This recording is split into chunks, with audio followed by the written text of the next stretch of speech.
Do you guys know how transformers work? Anybody know how transformers work? I want you guys to know that I was talking to a few people from power companies, and they maintain networks, substations, you name it. A lot of those places, substations and transient points are underground. A few of the executives, not that I'm important, but a few of the executives were discussing some frailties with how power is distributed in relation to heat. The heat has maintained its status for so long that the coils in the ceramic material inside of the transformer is becoming brittle, very brittle. Now, some of the best transformers that are made, that are indeed airtight, that are really, they're wound up pretty tightly, done very well. They're hitting a stress point. And there are places, in fact, this is all over the world. We have two things happening. On one side of the world, you have a lot of people who are being medically admitted for heat-related issues. On the opposite side of the world, you have a lot of people being admitted for hypothermia. Imagine that. That's a fact. What it implies, if you map out where the heat has been, is that the Earth, heat-wise, right, heat and cold, hot and cold-wise, has already shifted 16 degrees, 16.2 degrees, I believe it was. That doesn't mean the Earth moved. It means that the weather patterns are being maintained 16 degrees offset from what they are. What could do that? What could maintain the weather patterns 16 degrees off from where they were? 16 degrees. That's huge, just to let you know that. And this is not the Earth, right? This is weather patterns. Let me explain this better. If you took one saucer on the top, another saucer on the bottom, clearly you have a rim around the middle. If the top saucer is cold and the bottom saucer is hot, right, that normally develops weather patterns. And if they stay that way, well, it's pretty good. But suppose on your top plate, the backside is hot and the front side facing you is cold. And on the bottom side, the front side is cold and the back side is hot. Well, without changing the position of the two saucers, you would have effectively changed the conditions, the temperature difference, right, of the entire assembly. That's what's happened to the Earth. So where it would normally maintain an ambient temperature or even a mean temperature of possibly 62 degrees, it has now dropped off to nothing. On the other side, where it would have maintained colder temps, right? It's hot, which means hot and cold wise, or weather patterns have shifted big time. Now, the only thing that can make this happen is an external force. And because it's happened over the last 4 years, specifically, 4 years. See, that's the difference. A lot of people say, well, we've had heat before. Yes, we have. Or we've had lots of cold before. Yes, we have. But the problem is, if we were to take the Earth and create a model of where it's been hot and where it's been cold, and just keep those dots, and color-coded dots from red to blue, you would clearly see that the rim of the Earth flows a little above. It's going above New York. It's not going right below or right there in the middle of Honduras. It's above New York. It's the only thing that can do that and maintain that is a change in our magnetic field. Now, a lot of people do research on the Earth's magnetic field. It is a polarized set of pathways, right, generated by both the theorized dynamo within the Earth, moving magma, so on and so forth, and external forces. So it does not have that runaway effect.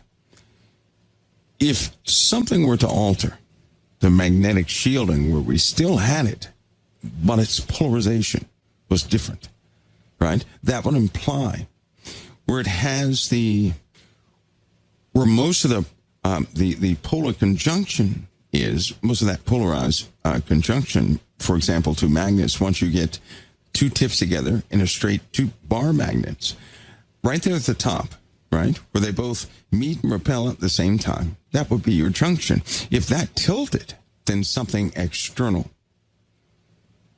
has influenced the Earth already.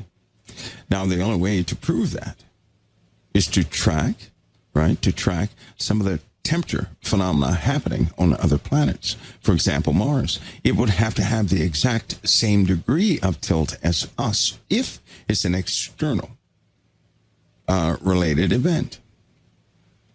And it has. But even to go further than that, if that truly is the case, then we have a magnet in our solar system, a big magnet called Mercury. And so Mercury, being composed of what it is, it too would have telltale signs that it's conjunction point magnetism. Now that's my term, by the way. It's my term. I'm doing this so you guys can understand.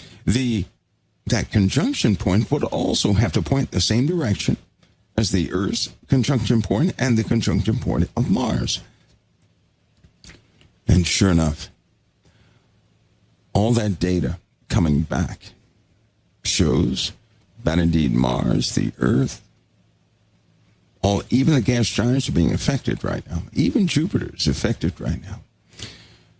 They're all lining up, pointing in one direction, right? Now, of course, we're not going to tell you what that direction is because a lot of folks would just go out there and try to find an object in that vicinity. But that would be silly because they don't have that type of capability looking through an atmosphere, right? It filters out too much to get a clean image of anything very cold, what would be considered cold out there. So that would be ridiculous. However, there would be quite a few telltale signs in the Earth that would continue. Now, yesterday, I'm talking about these weather patterns that we have because you're going to have, they have a conference, 3 conferences coming up and 2 presidential meetings that they will tell everybody about probably in about 2 or 3 days. But they're going to discuss an urgent matter regarding weather phenomena, right? I hope you guys aren't fooled into believing this global warming paradigm. I went over with you guys how that began. You guys remember that? How that began about global warming? It's not, global warming did not begin because somebody all of a sudden realized, we're going to have some bad problems with the weather because of all the carbon emissions. That's not what that's from. It started because of a magnetar, but it has momentum for a total different reason. Oh boy, we're about to go spiritual. But Jimmy cracked corn. Jimmy cracked corn. Do you guys know what a magnetar is? A magnetar, right? On a magnetar, listen to this. These are the pulls involved and the forces involved. I believe, now I'm going to estimate. This is going to be an overestimation, but on a magnetar, first of all, is very small. It's very small. But its magnetic pull is almost close to the pull of a black hole. But it's very small.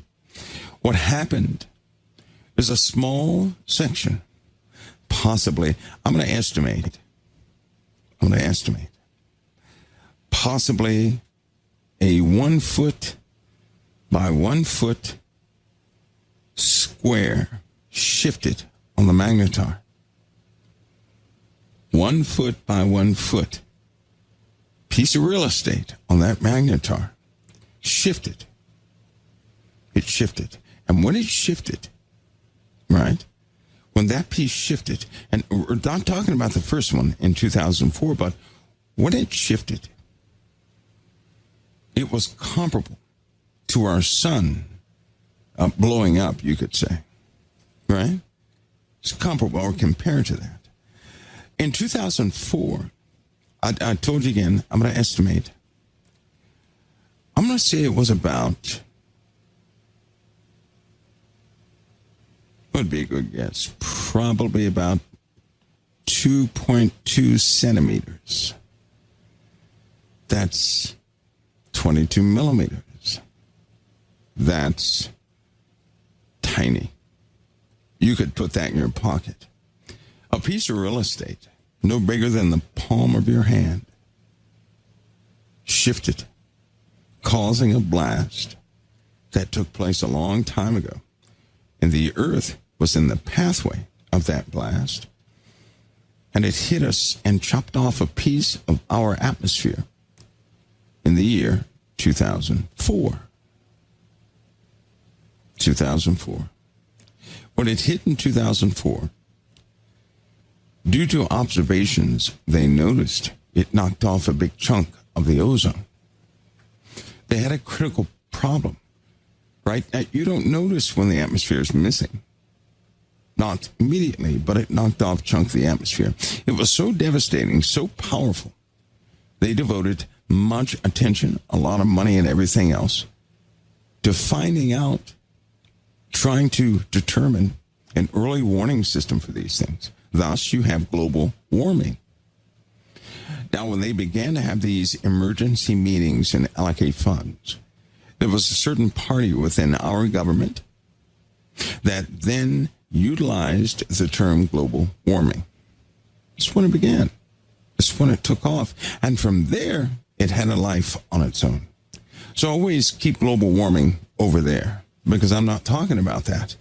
I'm dealing with what is happening on all the planets, not just us, right? A volcano can put out more carbon than we could.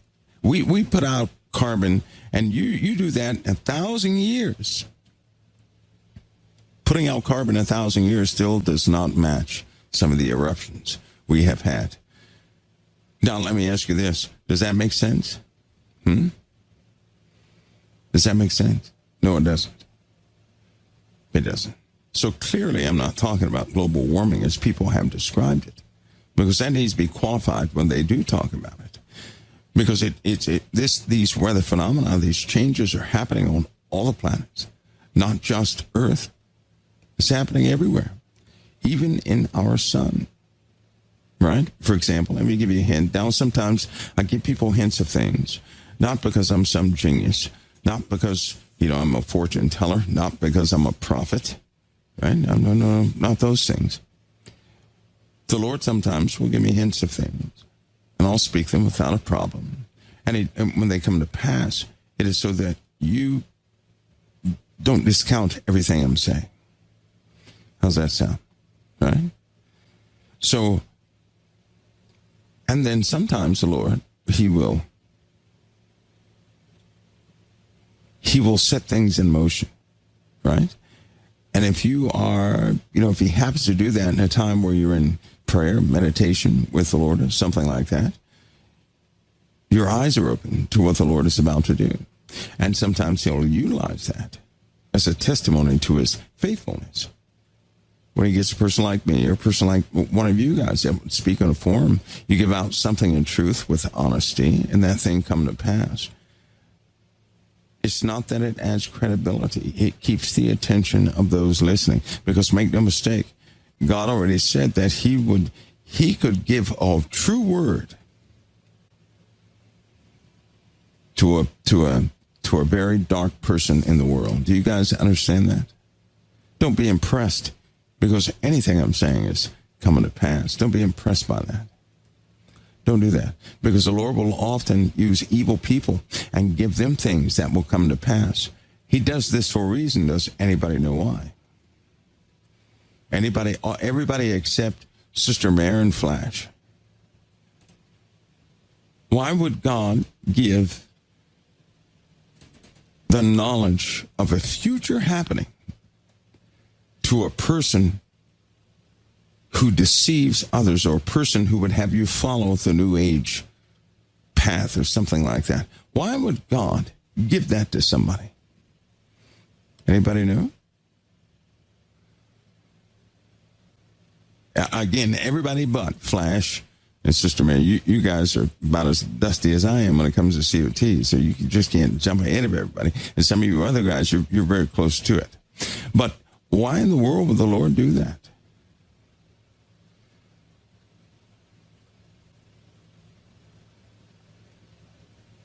Anybody? Somebody says, draw the tares together. Anybody else? Again, why would God give a very true future happening to someone who is a deceiver, who has or operates by an antichrist spirit, or somebody who flat out does not go with the Lord Jesus Christ? Somebody essentially who's a false prophet. Why would God give somebody like that a renowned truth and that thing come to pass exactly as it was spoken? Why would God do that?